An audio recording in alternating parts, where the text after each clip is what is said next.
Now, as we heard that approach to scaffolding around our children, the different things that they will need to build that towering strength that, of course, is going to impact our economy, there is a foundation on which these things must also be built.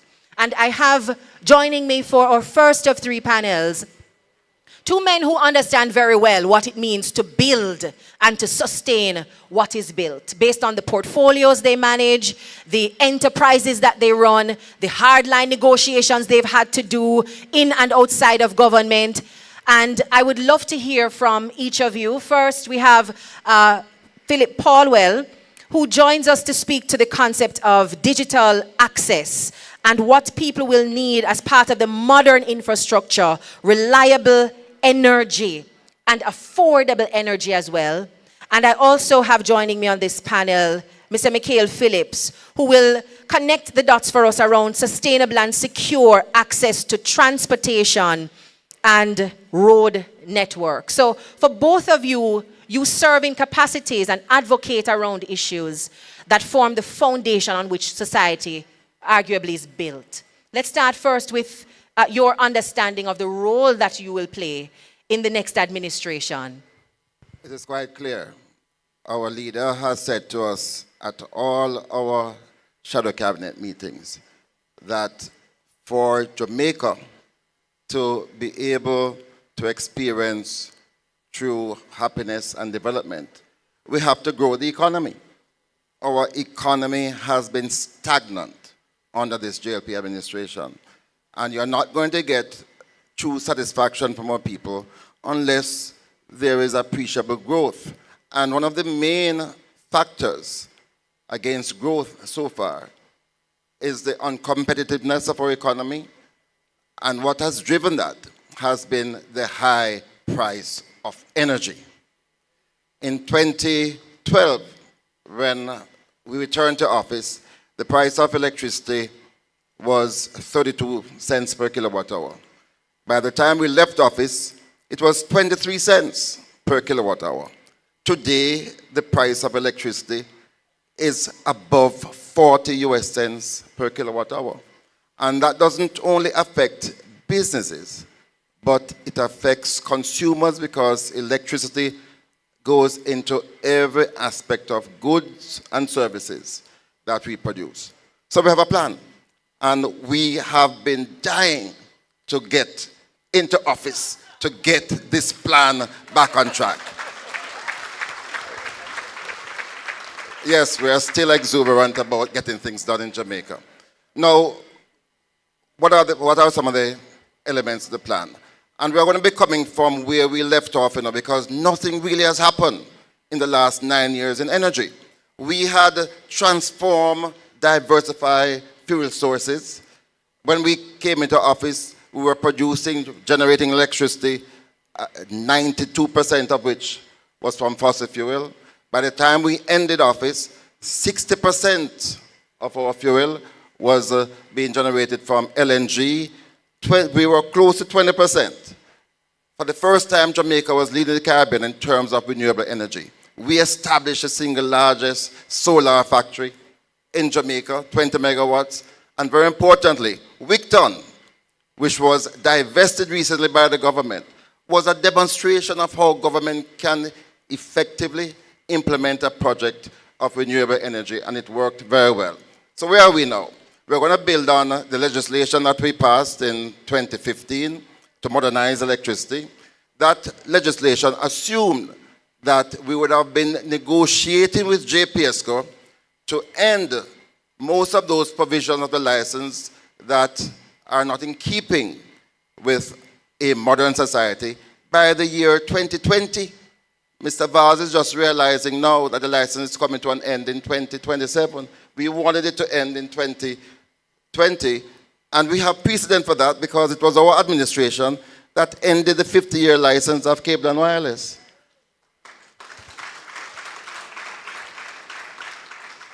And what are the elements of this new license and the new regime? First of all, we have to have more competition. And I'm a competition man on the energy side.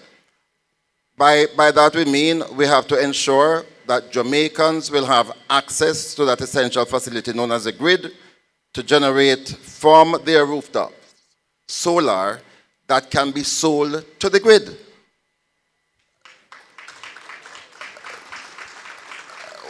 We have termed our plan Power for the People. Power for the people.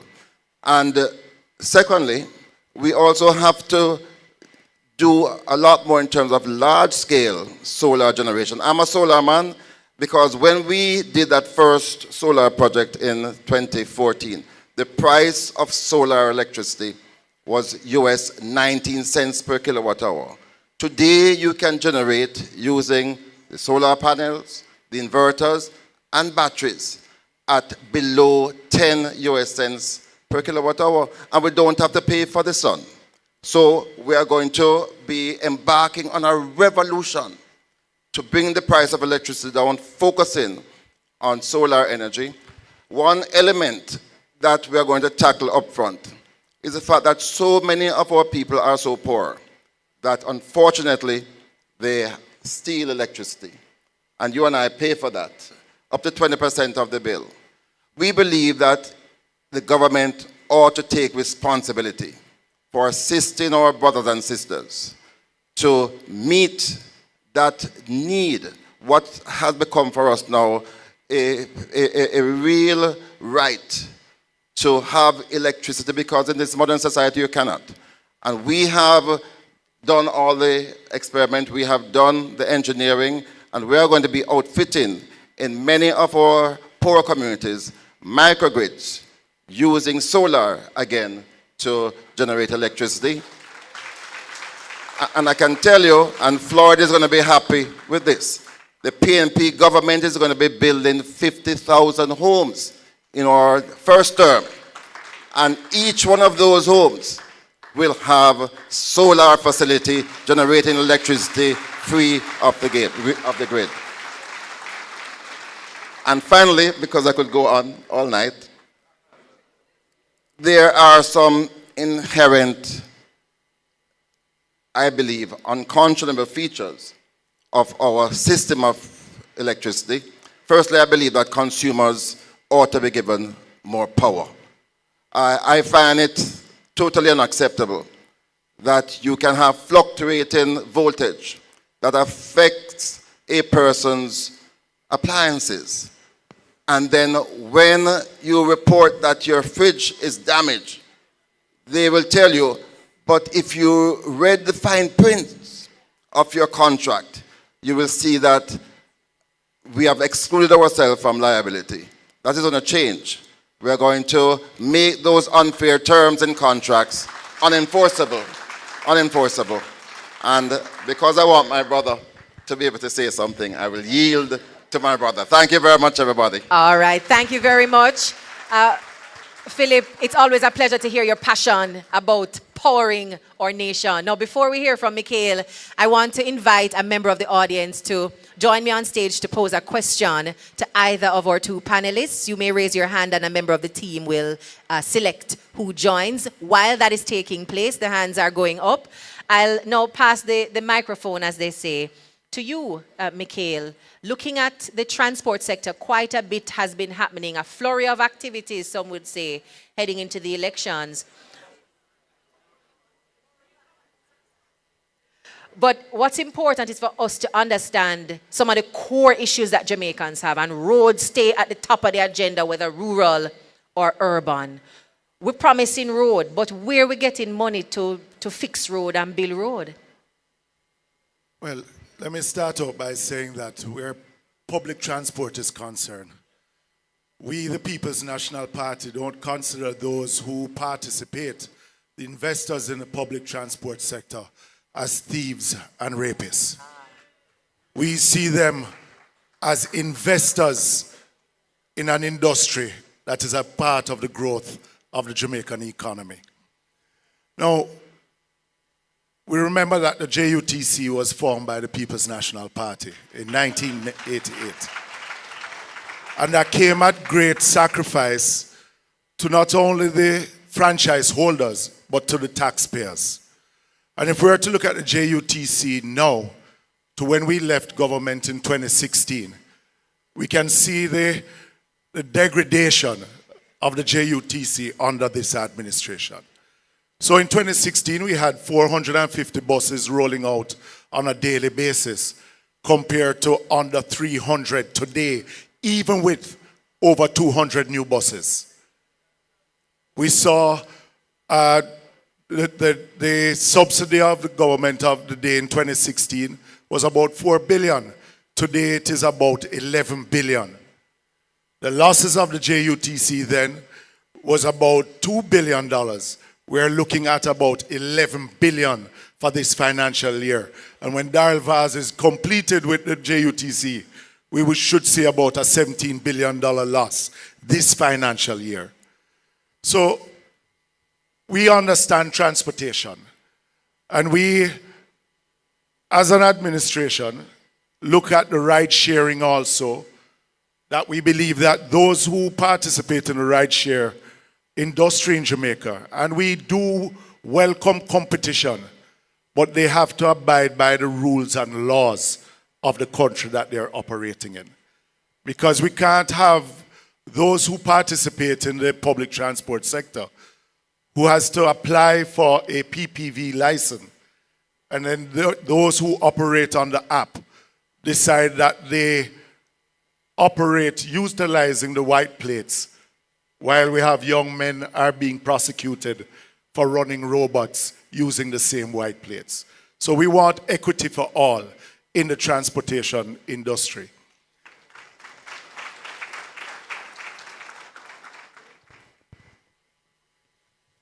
We spoke about, in my own budget presentation over 4 years ago, about the rural bus system, about how it is that we're going to have a school bus system moving 20,000 students daily compared to the 4,000 that has been proposed by this administration. And I think we need to get to a point as a country that we need to want the best for our students, for our people. We have 1 million Jamaicans that are dependent on public transport. We have to find a way in moving those persons in a first-class manner, because Jamaicans do deserve the best. So when we see the minister purchasing used buses that are 10 years old, 150,000 miles on each bus, not kilometers, miles. We have started conversation with manufacturers of the buses, those that manufacture currently for the JUTC. They are willing to come and retrofit buses from 15-seaters to 20-seaters to 35-seaters with chassis that are conducive for our roadway. And there are many questions that are still remaining, because for $1.4 billion for the buses that are currently purchased, with the buses costing about $400 million, we ask, where is the other $1 billion going to? So, moving forward, we have to look at the Kingston metropolitan area. We spoke about light rail from Portmore, Spanish Town coming into Kingston. We're talking about how it is that we build modern transportation center in rural Jamaica and all across the island, in our town centers, that can facilitate Jamaicans, not only the bus drivers and the taxi drivers, but also those commuters that have to take public transport. When we look at our roadways, we have to go back to a dedicated fund in financing our 27,000 kilometers of roads right across the island. We have proposed that looking at the lengthman system and also a road maintenance system, that we are going to be debushing our roadways on a quarterly basis, not once a year. That is being done now. How it is that we get grade 3 contractors and grade 2 contractors involved in a road maintenance program, that we will be maintaining those roads on a quarterly basis or half-yearly basis as the finances can afford to. But we see not only the construction of highways and the development of highways, but how it is that we rehabilitate our roadways in the interlands, in the interior of our country, where the majority of Jamaicans do reside.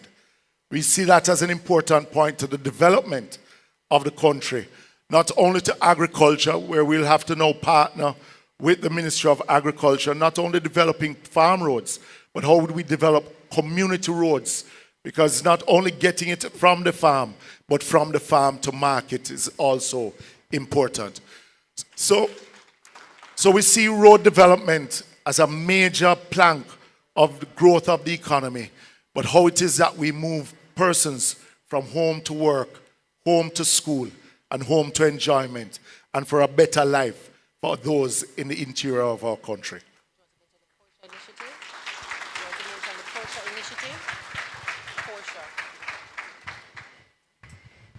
All right, thank you very much. We had, I think, a depth of and wealth of information coming from both of our speakers on this first panel. Hope you've been taking notes. So when the questions are asked about what plans we have for energy, what plans we have for education, for justice, for transportation and road work and maintenance, you're able to point to some of these key, critical and succinct ideas and commitments from the People's National Party. Please, a round of applause for Mikhail Phillips and Philip Paulwell.